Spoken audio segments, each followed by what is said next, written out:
Kysy mitä tahansa Petrukselta. Mä sarja on ollut muutaman kuukauden YouTubella ja minulla on tullut valtava määrä kysymyksiä, joihin vastaan sitten aina yksi kerrallaan.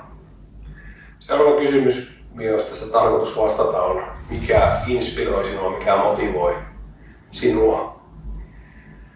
Ja tämä motivaatiohan on semmoinen asia, että ihmistä voi motivoida rahaa, ihmistä voi motivoida tiedonhalu, on monenlaiset seikat ja on niin yleinen ja laaja kysymys, että mä en voi sanoa ihan yksityiskohtaisesti, että mikä minua motivoi laulamaan. Se ei ole sitä laulusta erillinen asia, se motivoi. Mä vaan tykkään laulaa, jos nyt laulusta puhutaan. Mä lähdin tuohon poliisin työhön sen takia, koska mä koin osaavani sen jo ennen kuin mut tuli koulutettua poliisiksi. Minusta tuntuu se semmoiselta omalta hommalta, semmoiselta asialta, missä ajattelin jo nuorempana olevani hyvä. Mä voisin olla niin sanotusti mies paikallaan. Niin tämä motivaatio tulee minun mielestä siitä, että sä koet, että se asia, mitä sä teet, sä voisit siinä onnistua. Sulla on siitä jonkinlaisia toiveita ja sä uskot, että se lopputulos on hyvä. Niin tässä laulussa ihan samat lainalaisuudet pätee, että laulaminen tuntuu luontevalta. Ja mä oon ihan lapsesta asti laulanut, mä en muistakaan, että milloin mä oon eka kerran laulanut, joskus päiväkoti-iässä olen laulanut ensimmäisen kerran. Se tuntuu luontevalta. Mutta siihenkin tarvitaan siihen ulkoista motivaattoria sillä tavalla, että ihmiseltä voidaan tukahduttaa tämmöiset asiat, urheilu esimerkiksi tai mikä tahansa semmoinen mielenkiinnon kohde.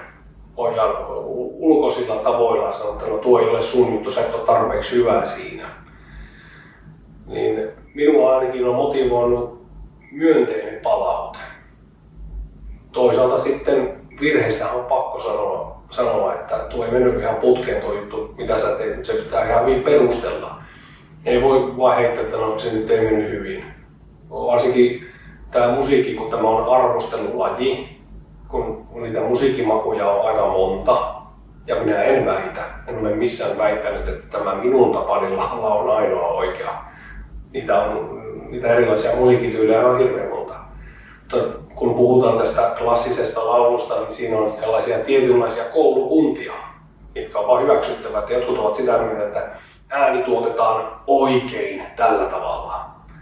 Ja niitä on sitten pakko noudattaa, jotta jaksaa laulaa sellaisia tietynlaisia lauluja. Kun se on fyysisesti, ne on kehittyneet nämä koulukunnat sillä tavalla, että on ajateltu, että se on mahdotonta vaan aukua suuta ja tuottaa sieltä sitä ilmaa tuoda ulos, että joku on keksinyt, että no näin se tehdään oikein ja siitä on kilpailu, mutta tämä motivointi sitten laulamiseen, niin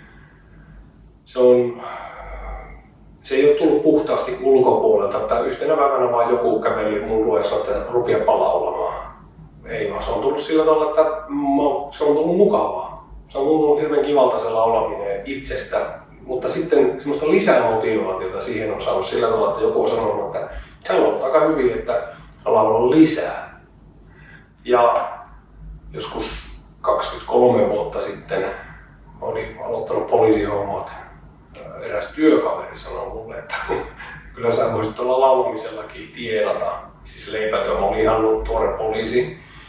Terveisiä vaan hänelle, hän tietää kyllä itse kuka hän on. Niin se sanoi mulle, että ota poka markka pois. Mä nauratti, kun mä en pitänyt sitä mitenkään ihmeellisenä asiana sitä laulua, niin kuin mä aikaisemminkin sanonut jossakin amassa. Mutta tämmöiset pienet asiat, ne tuntuu hirveän mukavalta, tämmöiset pienet kehut. Ja kyllä ihmistä tulee kehua oikeista asioista. Se ei ole sinulta itseltäsi pois, jos sä kehut, että toinen tekee hyvin työnsä. Eikä se nouse toisen ihmisen päähän mitenkään. Että me ei kannata ottaa kauheasti vastuuta siitä toisen ihmisen ylpeydestä tai mistään muusta, vaan sanoa ihan, että sä teet tuon hyvin. Minua motivoi ainakin se, että sanon, että tuo meni tosi hyvin. Kukapa nyt haluaisi kuulla keikan jälkeen, että järkyttävää, tulee just kukaan kuuntelemaan. Se on aivan kauheeta.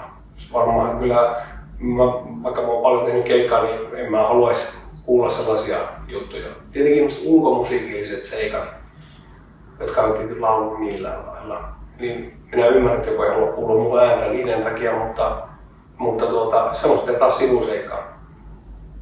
Ei mua motivoi se yhtään suuntaan tai toiseen. Minun mielipiteet, ne on sitten jossain eri asiassa, mutta tässä laulussa se motivoi. Urheilussa motivoi kehitys, että hyppäät pitemmälle 20 senttiä ja näet sen itse sen jollain tämmöisellä objektiivisella tavalla mitattuna, että olen kehittynyt. Ihminen on semmoinen, että se haluaa nähdä jotain kehitystä kaikilla tavalla, niin tämmöiset asiat minua motivoivat. Ja mä luulen, että aika moni ihminen ajattelee samalla lailla, että he haluaa jollain lailla kehittyä johonkin suuntaan. Tämä ei pysyä paikallaan. Ja mä uskon tämmöisen positiivisen palautteen. Se ei ole mitään semmoista hypeä tai tämmöistä tyhjänpäiväistä. Jos joku mulle tuli sanomaan, että joo, että sä pystyt nostamaan 1000 kiloa maasta ihan varmasti, kun vaan uskot tarpeeksi, niin no, olemassa olevan tiedon mukaan mä en tiedä, että siihen kukaan ihminen pystynyt ikinä. Ainakaan mä en tiedä semmoista kilomääristä, niin en mä voi sitä uskoa. Niin semmoinen motivointi, se on vaan mielikuvia, niin siinäkin pitää olla joku tolkku siinä motivoinnissa. Se pitää olla realistista. Kun jollekulle sanotaan, joka on aloittanut jonkun, mä vertaan urheilua ja musiikkia sen takia, koska niillä on yhtymäkohtia, kummatkin vaativat työntekoa, tämä ei tule ilmaiseksi. Niin sen kannustuksen pitää olla realistista, eikä toiselle saa valehdella, että pitää totuudessa pysyä, mutta silti pitää uskoa isoihin asioihin ja niin poispäin. Uskohan ihmiset sijoittamisessakin, että he laittaa 20-50 euroa joka kuu ja sitten jonakin päivänä siellä on enemmän. Niin se vaatii luottamusta, mutta se luottamushan perustuu johonkin semmoisen tosiseikkoihin, jotka on havaittavissa. Että näin on käynyt jollekin aikaisemmin jollekin toiselle ja se on pystynyt saamaan kasan rahaa X määrän tietyn ajan kuluessa. Samalla tavalla tässä motivoinnissa niin pitää olla sellainen tolkku, että ihan semmoisia mahdottomia mennä lupaamaan, että jee, että kun nyt käy 10 laulutunnilla, niin sä oot sitten yhtäkkiä maailman paras laulaja teknisesti. Sä voit olla ilman laulutunnelmia vaan huippulaulaja, ja monet tykkää sun tuottamasta laulusta ja äänestä. Se ei ole siitä pois, koska se laulu, niin kuin mä sanoin, se ei ole objektiivisesti mitattava se, mitä minä tuotan. Joku tykkää, joku ei. Ja se on minua vaan tyydyttävä siihen. Mutta se, miten sua motivoidaan, niin minä uskon vahvasti sellaisen positiivisen, että tuolta meni tosi hyvin, olipa kiva kuulla ja niin poispäin. Totta kai pitää sanoa, että no, tuossa kohtaa teit musiikillisesti teit objektiivisesti mitattavan virheen, lauloit sen 8/8 liian pitkäksi.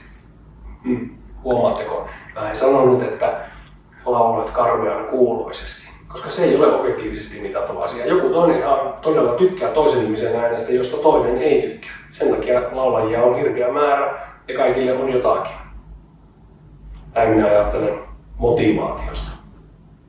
Kiitoksia.